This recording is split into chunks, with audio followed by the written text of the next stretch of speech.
Guys, morning po mga kapatid. Sana naman po napakagandang umaga ng ating Panginoon sa atin. So, ngayon, kung napapansin nyo po, yan. So, nakaabaya po ako. Ito po yung suit dito sa Saudi. Especially po sa mga kababaihan. Pero sometimes po ngayon hindi na po nire-require tulad po noon.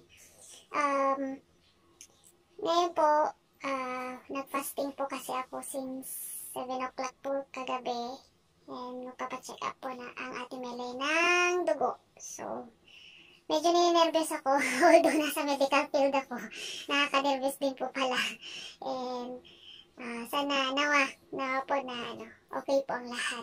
Okay. So, mamaya po ulit. Guys, nasa sasakyan na po kami.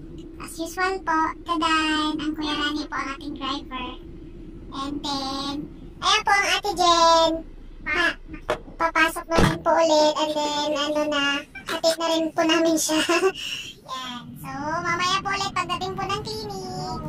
Hello sa ating mga kapatid. Nasa dana po kami ngayon. Magmamarket po sa bilit ang Ate Jen. Samahan po natin. And then, sabi nga po nila, sa mga natatanggap po na gift, matuto po tayo magpasalamat. So, tadan! Yan. Baliktad po pala. Ganyan. Yan. Tignan niyo po. Ano ba? Baliktad ulit. Sorry po. May natanggap po tayong gift from my family po in Christ. Si OG Love gift po from Crown of Glory po. Salamat po sa Crown of Glory sa pagmamahal po. So, buksan po natin yung ating regalo. So, may natanggap po tayong cash. It's 100 real po. Ayan. So, si 100 real, ibibili na lang po natin ng food para po may stock po tayo sa bahay. Especially dito po nangyayari na COVID. Ayan. Thank you po sa family po namin sa COG. God bless po sa lahat.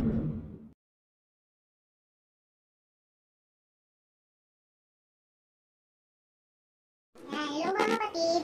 Yan po, meron na naman po tayo isang blessing. Pagpasensyahan nyo na po Ate Mel, hindi po nagsuklay. Kakatapos ko lang po kasi naligaw gagagaling ng clinic. Alam nyo naman, kailangan natin ipagpag po yung mga kung anong virus po yung mga nadala natin kung meron man.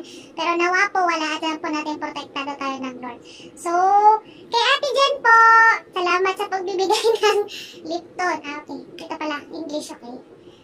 Lipton Lemon Iced Tea. Tsaka po, ang aking favorite.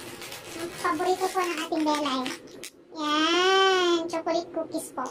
Yan, kung hindi nyo po natatanong, kahit hindi nyo po tanong, sasabihin ko pa rin. Paborito po ng ating Melay ang cookies. Yan, thank you po Jen. Thank you Jen, God bless you. Sige.